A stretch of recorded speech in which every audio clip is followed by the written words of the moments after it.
শ্রী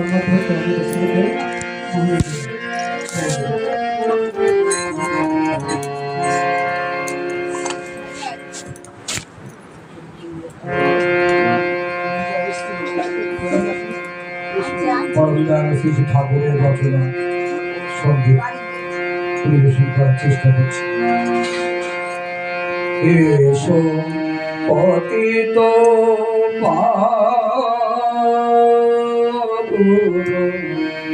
গুরু গো, এসো ভক্তি মূর্তি এসো পতিত পাবন গুরু গো, এসো ভক্তি মূর্তি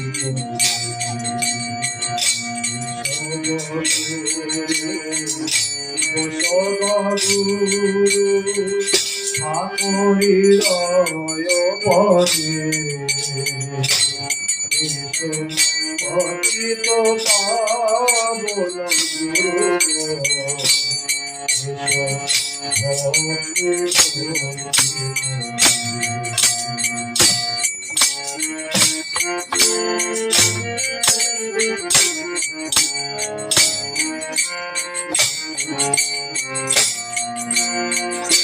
ভক্তি আধার ধুলাই দাও জনাঞ্জনা করদান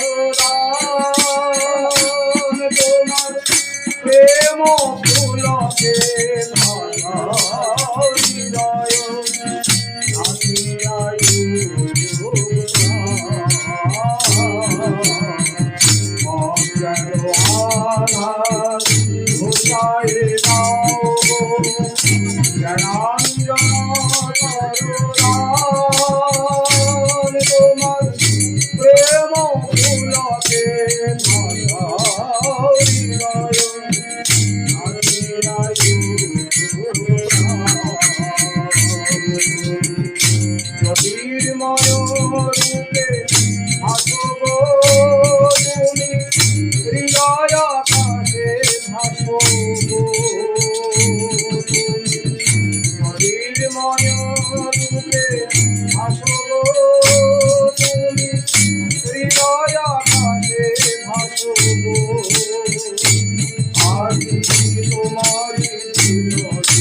তালনবমীতিথি শুক্রবার সকাল 7:05 শ্রী শ্রী ঠাকুর অনুকূল চন্দ্র এই ধরাধামে চলে এসেছিলেন। মাতৃদেবী মনমণি দেবী, পিতৃদেব শ্রী শ্রী মনমণি, শ্রী শ্রী শিবচন্দ্র চক্রবর্তী। তো শ্রী শ্রী ঠাকুর অনুকূল চন্দ্র তার বাণী থেকে জানা যায়, বিধির বিধান পালবি যেমন, যতটা বা যতটুকু কেটে চেটে সব মিলিয়ে পাবেও ফল ততটুকু।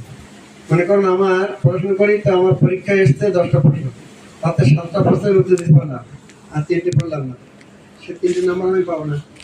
যে 7টা উত্তর দিতে পেরেছি সে 7টা নাম্বার আমি পাবো।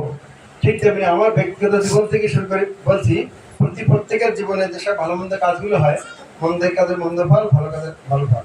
সেই জন্যে ঠাকুরের কাছে একজন দাদা এসছে, এসে বলছেন, ঠাকুর আমি তো খুব চরিত্রের মানুষ, অত্যন্ত জঘন্য কাজ করি এবং অনেক রকম অসামাজিক কাজে যুক্ত আছি, তা আপনার বইগুলো আমি যত পড়ছি তত মনে হচ্ছে যে আমার দ্বারা আর একটু কাজ হবে না, হ্যাঁ আপনার কাজ আমার দ্বারা হবে না, আমি সব ছেড়ে দেবো।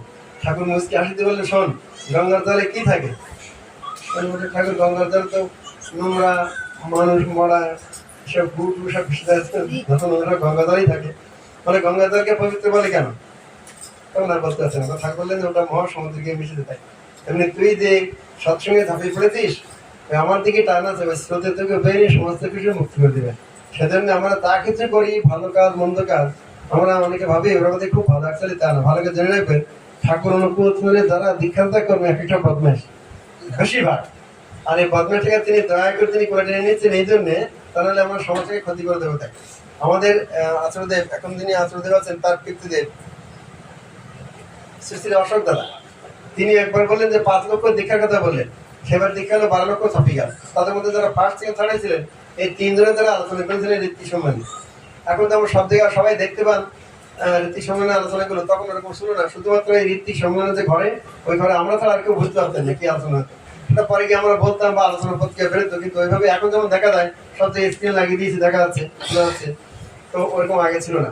যাই হোক, তো সেই ফার্স্ট থেকে থার্ড 3 জন, এই 3 জনই ছিল অসামাজিক সাংঘাতিক বদমাশ, যেমন ডাকাত তেমনি খুনি এবং সাংঘাতিক জঘন্য সমাজে। তাদেরকে ঠাকুর এবং মানে আচার্যদেব শ্রী শ্রী অশোক দাদা এবং বাবাদেব, তখন বাবাদেব বললো তখন আচার্যদেব দুজনে মিলে পান্না দিলেন। সপ্তনের পরেই যাদকাদের জন্য সরাসরি পান্না দিলেন।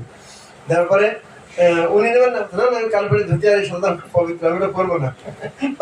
আমি দিই কিতাব, দাদা আপনি সব জানেন, আমি বললেও জানেন না বললেও জানেন, আমি বদমাইশ, আমি ওটা ওই নেবো না। আর বাবা যা বলছেন যে এটা বাবা বলেছেন এখন নিতে হবে, দুজনে আমাদের ফিরে পানি দিলেন, মানে দীক্ষা বেরিয়ে পড়ে। তারপর আমার সংখ্যাতে অনেক ঘটনা সে বলতে কেঁদে ফেলেন, 3 জনেই বড় বদমাইশ। এবার আমি যখন কলেজে পড়তাম তখন ফ্ল্যাশ পুঁজে রাখতাম, এবার সিগারেট টানতাম, বলতে সিগারেট শেষ হবে ওই লোকটাকে উড়িয়ে দেওয়া। স্কুলের ছাত্র ছিল বদমাইশ, তার পছন্দ না, তাকে মেরে ফেলে দিতেন, আর তাদের টিম হচ্ছে মেরে ফেলে দিতেন, তাদের সিগারেট শেষ হবে ওজন দুনিয়াতে করে দেয়, এরকম বদমাইশ ছিল। সেই সব বদমাইশের দল। তাই ঠাকুরকে দিস করে, ঠাকুর আপনি যদি কৃষ্ণ হবেন তো কংসকে তো বধ করলেন, আপনি যদি রামচন্দ্র হবেন তো রাবণকে বধ করলেন, আপনি কাকে বধ করতেছিলেন বা কাকে বধ করেছেন? ঠাকুর বলছেন এবার আমি আর কাউকে বধ করতে আসিনি, কারণ আমি যদি বধ করি তাহলে কেউ থাকবে না, কারণ সব ঘরে ঘরে কংস, সব রাবণের দল, সেজন্য এবার আমি বস করতে এসেছি। তাই ঠাকুর আমাদেরকে বস করতে এসেছেন। কাকে বধ করবে? বধ করতে কিছু থাকবে না, কম্বলে লম্বর বাসা, কম্বলের যে লোম বাসা মতো হয়ে যাবে, তখন সবাই এরকম কয়েকটার মতো, বুদ্ধি কারো কম না, কিন্তু কুবুদ্ধি বেশি। সবাই আমরা রাবণের মতন কয়েকটার মতো সেদের তিনি বাড়ার বধ করতে আসেননি, বস করতে এসছেন। তাই তিনি বলছেন যে বিধির বিধান পালবি যেমন, যতটা বা যতটুকু, কেটে চেটে সব মিলিয়ে পাবে ফল ততটুকু। মরো না মেরো না, পারো যদি মৃত্যুকে অপ্রাপ্ত কর। তাহলে আমরা মরতেও চাই না, মরতে চাই না, জিও আর জিনে তো, বাঁচো এবং বাঁচাও। তাহলে আমার বাঁচবো কি করে আর বাঁচাবো কি করে? ঠাকুর যে ফর্মুলা দিলেন, আজকে ইউটিউব খুলে আপনারা সবাই দেখতে পারেন, ঠাকুর অনুকূলের পক্ষপাতী অনেকেই করেন, অনেকে তার বিরুদ্ধ করেন, অনেক গোসাই যারা অনেক কিছু জ্ঞান রাখেন এমন করে ব্যক্তিও ঠাকুর সম্পর্কে বিদ্রোহ করেন, সাংঘাতিক গালাগালিও করেন। আপনারা সব দেখেছেন, এখন মোবাইল ফোনে দেখা যায়। একজন বৈষ্ণব বলছে, আমি ভাবে আমি তো আমার কাছে বুঝি না, তো আমার কাছে বসে দিতে ওকে আমি জল করে দিতে পারবো, আর যারা আরো জ্ঞানী তারা তো কি করবে তা ঠিক নেই। বলছেন যে ঠাকুর অনুকূল বলছেন যে মুসলমান দ্বারা আজান আমাদের আহ্বানই একই সমান। চিন্তা করেন অনুকূল ঠাকুর কি শুরু করেছে। তার একজন বিশিষ্ট শিষ্য দেবী প্রসাদ, তার দ্বারা ঠাকুর বলছেন দেবী প্রসাদ দ্বারা, দেবী প্রসাদ মুখোপাধ্যায়ের দ্বারা লিখে নিয়েছেন কি না, আজান আমাদের আহ্বানী ধ্বনি একই জিনিস, মুসলমানদের সমান। চিন্তা করেন মুসলমানদের সঙ্গে তুলনা করছেন এই অনুকূল ঠাকুর, হিন্দু ধর্ম সনাতন ধর্ম সবচেয়ে শ্রেষ্ঠ ধর্ম, আর তাকে কোথায় কার সঙ্গে তুলনা করছেন? চিন্তা করেন, আপনি একবার চিন্তা করে দেখেন। তার মানে ওই ব্যক্তিটা এইটুকু জানে না, শুধুমাত্র গলায় মালা দিয়েছে, টিকে লিখেছে, গোপ ছেটেছে, মনে করেছে গোপ ছেটে মেয়ে মানে সাথে কৃষ্ণ হওয়া যায় বা বৈষ্ণব হওয়া যায়। শুনলে আমার রাগ হয়। আর বাবা যদি একটা বাটিতে যদি আমি জল রাখি, আর গ্লাসে আমি যদি পানি রাখি, ভাড়ে যদি আমি ওয়াটার রাখি, তার কোনো পার্থক্য তো নাকি? পার্থক্য নেই, একই জিনিস। এবার যদি নোংরা হয়ে যায় তাহলে পার্থক্য হতে পারে, এটা নোংরা জল, এটা ভালো জল, পবিত্র জল, এটা। তাহলে জল পানি ওয়াটার রাখি, ঠাকুর ওইখানে আমাদের বলছেন যে ভাষা ভেদের প্রভেদ যেমন জল পানি আর ওয়াটারে, তেমনি প্রভেদ ঠিকই জানিস অবতার প্রফেট পয়গম্বর, যিনি অবতার উনি প্রফেট, উনি পয়গম্বর, একই জিনিস। তাহলে আমার সেই তাহলে রসুল্লাহকে মেনে মুসলমান ধর্ম পালন করলেই তো হবে না কেন? ঠাকুর বলছেন যে রসুল পূজা করলে তোদের যাবে তা বললো কে? রসুল যে সেই অবতার, এটাও তোরা বললি যে, তাহলে রসুল্লাহকে মেনে কেন চলেনি? আর অর্থাৎ শ্রীকৃষ্ণ মেনে চলে যেতে হলো। তাহলে শ্রীকৃষ্ণ মেনে কেন চলছিল সবসময়রা? শ্রীকৃষ্ণরা মূলত প্রকৃত পক্ষে শ্রীকৃষ্ণেরই অনুসরণ করে চলেন, অর্থাৎ রসুলকে অনুসরণ করে চলেন, বুদ্ধদেবকে অনুসরণ করে চলেন, যিশু খ্রিস্টকে অনুসরণ করে চলেন। যদি বলেন কেন? একটা প্রার্থনায় 14টা কি তোমরা করো? পূর্ববর্তীকে অধিকার করিয়া এই পরবর্তীর আবির্ভাব, মৎস্য কুর্ম কোল নৃসিংহ বামন পরশুরাম রাম কৃষ্ণ বুদ্ধ যিশু হযরত মুহাম্মদ রূপায়তম চৈতন্য রামকৃষ্ণ অনুকূলতম রাম পূর্বতে প্রণাম শাশ্বতং বর্তমানম। একদম বলতে আমি রোজা করি, একদম বলতে আমি ফাস্ট করি, একদম বলতে আমি ব্রত করি, একদম বলতে আমি ব্রত করি। তাহলে জিনিসটা তো একই। রোজাকে উর্দু ভাষায় বলা হয়, ফাস্ট ইংলিশে বলা হয়, ব্রত হিন্দি ভাষায় বলা হয়, ব্রত বাংলা ভাষায় বলা হয়। তাহলে একই জিনিস, ভাষা পার্থক্য। তাহলে আমি ব্রত করি মানে কি, রোজা করি, ফাস্ট করি, একই জিনিস তো। ভাষা পার্থক্য, ইংলিশে ফাস্ট বলছে, আমি বাংলায় ব্রত বলছে, হিন্দিতে ব্রত বলছে, উর্দু ভাষায় রোজা বলছে। এইটাই ঠাকুর বলছেন যে ভাষা পার্থক্য।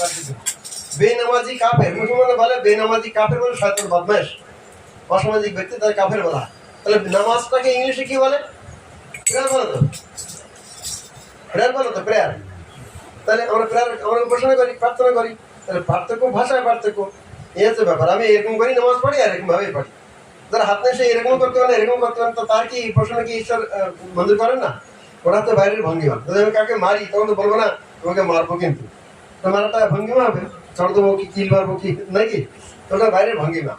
মনে হচ্ছে আমার অন্তরাত্মাকে পরমপিতার সঙ্গে লিঙ্ক রাখে। লিঙ্ক না রাখলে আপনি ব্যাংকে গিয়ে সারাদিন লাইন দিলেও টাকা পাবেন না। তো লিঙ্ক করবে তখন কারণ শুরু হবে। ঠিক তেমনি ঈশ্বরের সঙ্গে আমাদের লিঙ্ক রাখতে হয়। বারবার আমরা লিঙ্ক হারিয়ে ফেলি। আমাদের জীবনে যে ইষ্ট কাজগুলো ওটা লিঙ্ক, আর অনিষ্ট কাজগুলো অলিঙ্ক, সে তার ফলগুলো খারাপ শুনে পেয়ে থাকি। কিন্তু আমরা কাম, ক্রোধ, লোভ, মোহ, মদ, মাৎসর্য, এই ছটা রিপুর বশীভূত। যখন এইগুলো আমরা কর্ম করতে করতে এগুলো ছাড়িয়ে যাই, তখন সেটা পাই। পৃথিবীতে আমরা আসি কেন, বারবার জন্ম হয় কেন? আমাদের আশা থাকে, তাই। কি আশা থাকে? এই মামনি শোনো আমি কি বলছি, পরে তোমার কাছে দিয়েছে কেন, পরে তোমার কাছে শুনবো। হ্যাঁ, আমি কি কি বললাম শোনে। তাহলে আমরা যেগুলো আমরা আসি কেন, আমাদের আশা থাকে, তাই আসি। আমার মেয়ে বিয়ে দিতে পারলাম না, ছেলে বিয়ে দিতে পারলাম না, মৃত্যুর সময় বলি ও খোকা তুই দেখিস আমার তোর বোনটা আমি বিয়ে দিয়ে দিতে পারলাম না, ওইভাবে চলে যাচ্ছে। ঠাকুর বলছেন যে মৃত্যুকালে যে ভাব ধরে, মৃত্যুকালে যে ভাব ধরে ছেড়ে শরীর যায় জীবন, জন্মে আবার তেমনি স্থানে ওই ভাবের পথ পায় যাবে। গীতায় আছে মানব যেমন জীর্ণ বসন পরিত্যাগ করিয়া নতুন বসন প্রদান করে, আত্মা তদ্রূপ জীর্ণ কলেবার পরিত্যাগ করিয়া নতুন কলেবারে আশ্রয় গ্রহণ করে। তাহলে কেমন আমরা জন্ম পাই, যেমন কর্ম করে তেমন তো আবার জন্ম পাই। যেমন মশা, মাছি, কুকুর, বিড়াল, বাঘ, সিংহ, গাছ, আমার চারটি জনিতে ঘুরতে হয়। কি কি? সেদোজ, অন্ডজ আর জরায়ুজ। সেদোজ, অন্ডজ, জরায়ুজ আর উদ্ভিদ। এই 4 প্রকার জনিতে কর্ম অনুসারে ঘুরতেই থাকি আমরা। সেদোজ মানে সাদা পোকা আছে না, দুধের মধ্যে থাকে, আমার মধ্যে থাকে, ওগুলো সেদোজ বলে। অন্ডজ মানে আন্ডা, ডিম, ডিমের মধ্যে আমরা জন্মগ্রহণ করি। জরায়ুজ কুকুর, বিড়াল, মানুষ, হাঁস, মুরগি, না হাঁস মুরগি না, এই যে জরায়ুর মধ্যে যারা থাকি, যেমন গরু, ছাগল, ভেড়া, মানুষ, এগুলো হচ্ছে জরায়ুর ভিতরে থাকি, তাই জরায়ুজ বলা হয়। উদ্ভিজ্জ, এইসব লতা, গুলমাদি, বৃক্ষ, এগুলো হচ্ছে উদ্ভিজ্জ। এই 4 প্রকার জনিত আমরা ঘুরতে থাকি কর্ম অনুসারে। এই হচ্ছে ব্যাপার। তাহলে কেমন জন্ম পাই, যেমন যেমন কর্ম করি তেমন তেমন মৃত্যুর সময় সেই ভাব আমাদের থাকে, থেকে শরীর থেকে প্রাণ বেরিয়ে যায়, আবার এরকম করে জন্ম পায়। তাই ঠাকুর বলছেন মৃত্যুকালে যে ভাব ধরে ছেড়ে শরীর যায় জীবন, জন্মে আবার তেমনি স্থানে ওই ভাবের পথ পায় যাব। আমাদের জীবনটা কিন্তু ছিন্ন ভিন্ন, একদম সুন্দরভাবে সাজানো। কেন? ঠাকুর বলছেন ইষ্টের চেয়ে থাকলে আপন, ছিন্ন ভিন্ন তার জীবন। তাহলে আমার তো ঠাকুরের চেয়ে বেশি আপন আমার বউ, ঠাকুরের চেয়ে বেশি আপন আমার ছেলে, ঠাকুরের চেয়ে বেশি আপন আমার মেয়ে। তাহলে ঠাকুরের চেয়ে ইষ্টের চেয়ে থাকলে আপন, ছিন্ন ভিন্ন তার জীবন। তাহলে আমার জীবনটা কিন্তু ছিন্ন ভিন্ন, অত সুন্দর না। তার ভিতরেও একটু সুন্দর, যদিও অন্তত দীক্ষাটা নিয়েছি, শস্যটা নিয়েছি, সকাল একটু প্রার্থনা করি। বদমাইশি গুলো তার মধ্যে, ওই যে বললাম যে 7-10টা প্রশ্ন আছে, 7টা পারলাম, 3টে পারলাম না, ওই 3টে নাম্বার পাবো না, 7টাতে নাম্বার পেয়ে যাবো। তো হাতে লেগে খারাপ পেলে আমার নাম্বারে টিকিট নিতে পারে, এই হচ্ছে ব্যাপার। তো যাই হোক, আমরা ঠাকুরকে ধরে এটা বুঝতে পেরেছি, সে ঠাকুর অনুকূল তিনি যুগে যুগে আসেন। আর আমি সেদিনে বলছিলাম যে একজন যে পূর্বজন্মে যদি থাকে সাধু সংস্কার দেখিতে শুনিতে বৈষ্ণব আচার, সে বৈষ্ণব বাবাজি শ্রী শ্রী অচ্যুতানন্দ গোস্বামী তিনি একটা গ্রন্থ লিখেছেন। সেই গ্রন্থে লেখা আছে অনুকূল, অনুকূল অবতার, পরিষ্কার নাম ধরে লেখা। অনুকূল অবতার যখন আসবেন তখন পৃথিবীর সমস্ত দেশের মানুষ একত্রিত হয়ে সৎসঙ্গ করবে। এটা কবে লেখা ছিল? 6000 বছর আগে। ঠাকুরের জন্ম কত? 138, এখন 1200 বছর, 1000 তো 6000 বছর আগে লেখা। তাহলে 6000 বছর আগেই বৈষ্ণব বাবাজি তিনি লিখে গেছেন কোন গ্রন্থের? সেই গ্রন্থের নাম কি? ভবিষ্যমালিকা, তাদের লেখা আছে। এবার মানুষ যাবে কোথায়? বৈষ্ণব বাবাজি লিখেছেন তিনি আসবেন। আর তিনি কখন আসেন? ধর্ম যখনই পাখি বাহনে ব্যর্থে অর্থে ধায় প্রেরিত পুরুষ আসেন, তখনই পাপি পরিত্রাণ পায়। ঠাকুর বললেন, শ্রীকৃষ্ণকে বললেন দাদা দাদা হি ধর্মস্ব গ্লানি ভবতি ভারত অভ্যুত্থানম, এই সংকেত শ্লোক আছে। যখন যখন ধর্মের গ্লানি হয় তখন তখন সাধুর পরিত্রাণ আর দুষ্টের দমনে আমি আবির্ভূত হই। আর আমি যখন আবির্ভূত হই, শ্রীকৃষ্ণ কি বলছেন? সর্বধর্মেন পরিত্যাগ, সব ধর্ম পরিত্যাগ করো, মামেকাং শরণাং ব্রজ, আমাকে শরণ করো, অহং তাং সর্ব পাপেভ্যো মোক্ষস্যৈ মাসেচ, তোমার সমস্ত পাপ তা মুক্তি করে আমি তোমাকে মোক্ষ প্রাপ্তি করে দেবো। তাহলে এইবার বলেন, শ্রীকৃষ্ণ যিনি, চৈতন্য মহাপ্রভু যিনি, একই ব্যক্তি। তাহলে আমরা সেই কৃষ্ণ মন্ত্রে কেন দীক্ষা নেবো? আবার যখন চৈতন্য দেব এলেন তার মন্ত্র কেন দীক্ষা নেবো? তিনি বলছেন ভদ গৌরঙ্গ কহ গৌরঙ্গ লহ গৌরঙ্গের নামে যেদিন গৌরঙ্গ বাজে সে আমার প্রাণ দেয়। তাহলে গৌরঙ্গদেবের কাছে যাওয়া মানেই হযরত রসুলকে মানা, শ্রীকৃষ্ণকে মানা, কারণ তিনি আবার এসছেন। তিনি আবার বলছেন যে এই মতো দুইবার জন্ম হইবে আমার, কীর্তন আনন্দ আনন্দ হইবে আবার, তোমরা এই মতো থাকবে আমার সঙ্গে, কীর্তন করিব মহারঙ্গে। কে বললেন? শ্রী শ্রী চৈতন্য মহাপ্রভু। কোন গ্রন্থে? শ্রী শ্রী চৈতন্য চরিতামৃত গ্রন্থে তাদের লেখা আছে। এইবার দেখেন, তিনি যখন এলেন কামার পুকুরে, যিনি রাম তিনি কৃষ্ণ, একই দেহ রাম কৃষ্ণ, তার কাছে যেতে হবে। তিনি আবার শ্রী শ্রী রামকৃষ্ণ। মামানি তুমি ওটা রাখো ওখানে, শব্দগুলো আমার মনে হয় কি টাইম শেষে গিয়ে তোমাকে মানা করতে হবে, এই মনে হয়। তাহলে দেখা যাচ্ছে রামকৃষ্ণ কথামৃতে আছে, আমি অতি শীঘ্র আবার আসবো, শারদা তুমি হাতের না ফেলো, আমি যাবো আর আসবো। ঠাকুর রামকৃষ্ণ পরমহংসদের দীর্ঘ করলেন, 1 বছর 8 মাসের মধ্যে ঠাকুর অনুকূল চলে গেলেন। তাহলে এবার যখন যখন ধর্মের গ্লানি হয় তখন যখন আমি আসি, তাহলে তিনি যখন এসে গেছেন, আর পূর্ববর্তীকে মেনে চলো মানে ফাঁকির অধিকারী। ঠাকুর বলছেন যারা বর্তমানকে উপেক্ষা করে পূর্ববর্তীকে মেনে চলো তারা ফাঁকির অধিকারী হয়, কারণ ওগুলোর মধ্যে ভুলভাল আছে। তাই ঠিক করার জন্য তিনি এসছেন। জল তো আমরা খাবো, কিন্তু জল খরচ করে জল তো খাবো না, ফসলের জল ঘামের জল তো খাবো না, কাপড় জলে করা নালা দিয়ে যাচ্ছে ওই জল তো খাবো না, জল খেলেই পেট ভরে। আরে হরি ঠাকুর নাম কেন এমনি চল হরে কৃষ্ণ গৌরঙ্গ দেবের ভরভর বললি দেবো, সরে যাবো তো অনুকূল ঠাকুর পিছনে সকালে টাকা পয়সা কেন দেবো? ওখানে কিন্তু কাঁদবো, এখানে গেলে তাহলে হেঁটে যাবো, টাকা পয়সা করে দেবো না, ওখানে গেলে তুই নোংরাই হয়ে যায়। কারণ নোংরা জলে যদি কাপড় ধলেই করি, কাপড় পরিষ্কার হবে না। যদি বলেন নোংরা বলছো কেন, তোমারটা বড় একটা নিচু, তা না। তিনি বলেছেন যখন যখন ধর্মের গ্লানি হয় তখন তখন আমি আসি, আর পরিষ্কার সে সাধু বাবাদেরই বলছেন, গ্রন্থ তার প্রমাণ আছে। আপনি মহাভারত নিয়ে আসেন, অনুশাসন পর্ব খুলে দেখেন, সেখানে মহামতি বিশ্বদেবের বক্তব্য আছে পরিষ্কার, সেখানে ওই 4টে কন্যা অনুকূল অবতার যখন আসবেন তখন রক্ষ যক্ষ দক্ষ কিরণার প্রত্যেকে উদ্ধার পাবে। শুধু তাই না, তার পদ্মফলার চাউনিতে বহু মানুষ উদ্ধার পাবে। তাহলে এবার তিনি কখন আসেন? ধর্মের গ্লানি হলে আসেন। তাহলে গ্লানি হয়ে তিনি এসছেন, আর তিনি যখন আসেন শ্রীকৃষ্ণ বলছেন সব ধর্ম প্রত্যেকের আমাকে অনুসরণ করুন। প্রত্যেকবারই তিনি যখন এসছেন তখন বারবার বলেছেন আমাকে অনুসরণ করো। বুদ্ধদেব যখন এলেন তখন তিনি বলেননি ওকে অনুসরণ করো, ওকে অনুসরণ করো, বলছেন আমাকে অনুসরণ করো। কি বললেন? বুদ্ধাং শরণাং গচ্ছামি, বুদ্ধ শরণ করো। সংজ্ঞাং শরণাং গচ্ছামি, তার সঙ্গে শরণ করো। ধর্মাং শরণাং গচ্ছামি, তার ধর্মের শরণ করো। আবার যখন শ্রীকৃষ্ণ আসলেন তখন তাই বলছেন I am the way, the truth, the light, none can come to the Father but from me। আবার যখন রাসূলুল্লাহ এলেন তখন তাই বলছেন লা ইলাহা ইল্লাল্লাহু মুহাম্মাদুর রাসূলুল্লাহ বিসমিল্লাহির রহমানির রহিম। আবার যখন ঠাকুর অনুকূল চলে আসছেন তখন বলছেন সৎ দীক্ষা গ্রহণ করো, সৎমে মনন করো, আর সৎসঙ্গ রাস্তায় গ্রহণ করো, আমি নিশ্চয় করে বলছি তোমার অনুরোধে তোমাকে ভাবতে হবে। আবার যখন চৈতন্য দেব আসলেন তখন তাই বলছেন ভালো গৌরঙ্গ, গৌরঙ্গের নামে যে ধরেন গৌরঙ্গ বাদে সে আমার প্রাণে। প্রত্যেকবারই যখন আসছেন তখন প্রত্যেকবার বলছেন আমাকে ভজন করো। সুতরাং ঠাকুর অনুকূল সেই ব্যক্তি। সুতরাং আমরা তাকে যখন পেয়ে গেছি, প্রথম কাজ কি হবে? বলছেন যে সৎ দীক্ষা তুই এক্ষুনি ইষ্টের এক সম্প্রীতি মরণ তরণ এনাম জপে কাটে অকাল জম্বিতে। দীক্ষা নিলাম, দীক্ষা নেওয়ার পরে পাঠ কি? দীক্ষা নিলেই জানিস মনে ইষ্টবৃত্তি করতেই হয়, ইষ্টবৃত্তি বিহীন দীক্ষা প্রভু করে চেতন রায় ইষ্টবৃত্তি করতে। ইষ্টবৃত্তি কোথায় পাঠাবো? ঠাকুর বলছেন যে ইষ্টবৃত্তি ইষ্টকে দিস বরিষ্ঠতা বঞ্চনা, অন্য কাতে দিলেই জানিস আসবে বিভাগ বন্দনা। ইষ্টবৃত্তি ফিলান্থ্রপি অফিস, বাংলা বলা জনকল্যাণ কেন্দ্র, মাথায় করে ইটবে ঠাকুর অনুকূল ভিত স্থাপন করেছিলেন। সুতরাং সেখানে ইষ্টবৃত্তি পাঠাবো। ধরা গেল যদি অন্য কথা পাঠাতে হয় তাহলে আচার্যদেব যদি বলেন সেখানে ফিলান্থ্রপি করবে, অন্য কারোর কথা না। কারণ ঠাকুর বলছেন ইষ্ট গুরু পুরুষোত্তম, প্রতীক গুরু বংশধর, রেত শরীরের যুক্ত থেকেও জ্ঞান তিনি নিরন্তর। আমরা প্রত্যেকেই তার ফোকাফুকি, তার বংশধর হই, বা কৃষ্ণভাই সন্তান হই, বা দীক্ষা নেই বা নাই, প্রত্যেকে আমরা তার সন্তান। আমার বাবাকে আমি স্বীকার করি আর না করি, তিনি তো আমার জন্ম দিচ্ছেন। আমার মাকে আমি স্বীকার করি আর না করি, তিনি তো আমার মা, ঠিক তেমনি। তাহলে পরম পিতা এসে গেছেন, তার দীক্ষা নেই বা নেই, প্রত্যেকে এই সৃষ্টি তিনি করেছেন, তাই তিনি স্রষ্টা, তিনি পরম পিতা, আমাদের পিতা তিনি, মাতাও তিনি, পিতাও তিনি। যাই হোক, একটা মানুষ লীলা করতে গেলে এগুলো লাগে। তাই এই আমাদের মা ঠাকুর গুরুদেব বাবা অ্যাকচুয়ালি ঠাকুর আগে সবকিছু। যাই হোক, আমাদের একটা নির্দিষ্ট সময় আছে, এরপরে দাঁড়াতে আছে আবার। সেজন্য এখানে বক্তব্য শেষ করার আগেই আবারও বলি, এখানে যারা আমরা আসতে পেরেছি বা আসতে পারেনি, গরু বাছুর গাছপালা কীট পতঙ্গ প্রত্যেকের সুস্থ স্বাস্থ্য সুদীর্ঘ ইষ্টতম জীবন প্রার্থনা করি।